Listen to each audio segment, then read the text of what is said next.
100 रुपये की एक बात। एक सेठ था, वह बहुत ईमानदार है तथा धार्मिक प्रवृत्ति वाला था। एक दिन उसके यहाँ एक बूढ़े पंडित जी आए। उनको देखकर सेठ की उन पर श्रद्धा हो गई। सेठ ने आदरपूर्वक उनको बैठाया और प्रार्थना की कि मेरे लाभ के लिए कोई बढ़िया बात बताइए। पंडित जी बोले कि बात तो बहुत बढ़िया बताऊंगा, पर उसके दाम लगेंगे। एक बात के 100 रुपये लगेंगे। सेठ ने कहा कि आप बात बताओ, उस रुपये मैं दे दूंगा। पंडित जी बोले, छोटा आदमी यदि बड़ा हो जाए तो उसको बड़ा ही मानना चाहिए, छोटा नहीं मानना चाहिए। सेठ ने मुनीम से पंडित जी को 100 रुपये देने के लिए कहा। मुनीम ने 100 रुपये दे दिए। सेठ ने कहा, और कोई बात बताइए। पंडित जी बोले, दूसरे के दोष को प्रकट नहीं करना चाहिए। सेठ ने कहने पर मुनीम ने इस बात के भी 100 रुपये दे दिए। सेठ बोला, और कोई बात बताइए। पंडित जी बोले, जो काम नौकर से हो जाए उसको करने में अपना समय नहीं लगाना चाहिए। मुनीम ने इसके भी 100 रुपये दे दिए। सेठ बोला, एक बात और बता दें। पंडित जी बोले, जहाँ एक बार मन फट जाए वहाँ फिर नहीं रहना चाहिए। मुनीम ने इस बात के भी 100 रुपये दे दिए।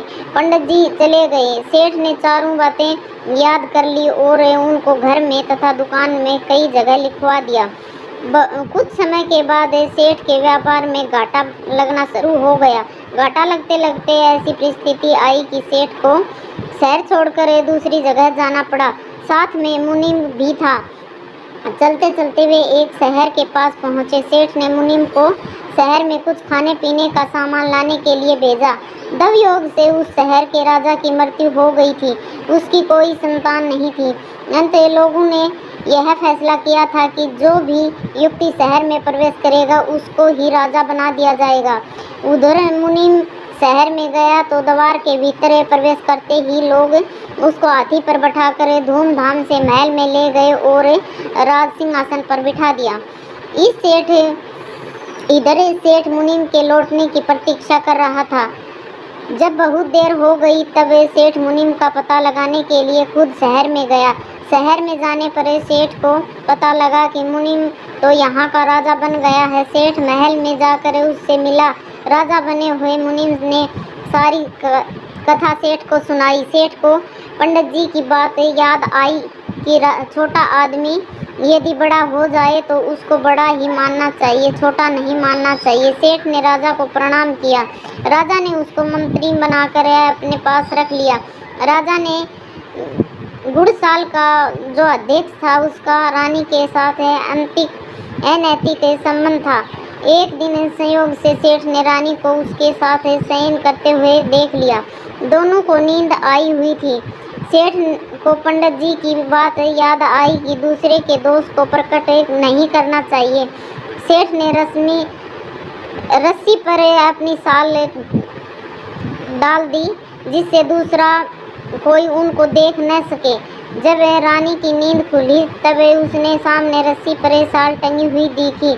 उसने पता लगवाया कि यह साल किसकी है और पता लगा के यह साल मंत्री सेठ की है।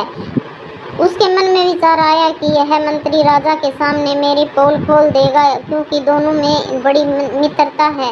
अंत मेरे को पहले ही ऐसा काम करना चाहिए जिससे यह खुद ही फंस जाए। रानी सेठ की साल लेकर राजा के पास गई और बोली कि आज रात में आपका मंत्री बुरी नीयत से मेरे पास आया था, परंतु मैंने उसकी कुचेष्टा को सफल नहीं होने दिया। मेरे चिल्लाने के डर से वह भागने लगा तो मैंने उसकी साल छीन ली। यह देखो उसकी साल। राजा ने देखा तो पहचान लिया कि जब वह मुनीम था तब उनसे ही यह साल खरीद कर सेठ को दी थी। रानी की चिकनी चुपड़ी बातों से राजा की बुद्धि फिर आ गई। उसने रानी की सलाह से सेठ को खत्म करने का विचार कर लिया। दूसरे दिन राजा ने सेठ को कसाई से मांस लाने के लिए कहा। उधर एक कसाई को पहले ही कह दिया कि कोई आदमी तेरे पास मांस लेने के लिए आए तो उसको मार देना। सेठ को बड़ा आश्चर्य हुआ कि मैं मांस छूता तक भी नहीं, फिर भी राजा ने मेरे से मांस लाने के लिए कह दिया। इसमें ज़रूर कुछ न कुछ हेतु है। सेठ को पंडित जी की बात याद आई कि जो काम है नौकर से हो जाए उसको करने में अपना समय नहीं लगाना चाहिए। सेठ ने मांस लाने के लिए अपने नौकर को भेज दिया। कसाई ने नौकर को मार दिया। इधर राजा को गुप्तचरों के द्वारा गुड़साल के अध्यक्ष के लिए साथ रानी के अनैतिक संबंध का पता लग गया। राजा को बड़ा भारी पश्चाताप हुआ कि रानी की बातों में आकर मैंने इतनी ईमानदारी सेठ को मरवा दिया। बाद में पता लगा कि सेठ तो जीवित है। राजा को बड़ी प्रसन्नता हुई। वह एकांत में सेठ के पास गया और अपनी भूल के लिए क्षमा मांगी। राजा ने पूछा कि आपकी साल रानी के पास कैसे आई। सेठ ने कहा कि पंडित जी की कही हुई 100 रुपए वाली 4 बातें तो आप जानते ही हैं। मैं उन्हीं का पालन किया करता हूँ।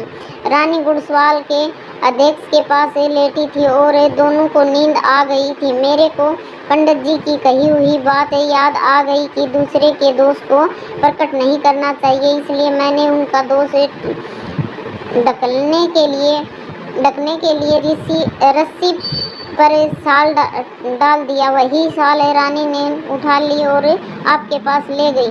राजा ने सेठ से प्रार्थना की कि अब आप पुनः अपना मंत्री पद संभाले। सेठ को पंडित जी की बात याद आ गई कि जहाँ एक बार मन फट जाए वहाँ फिर नहीं रहना चाहिए।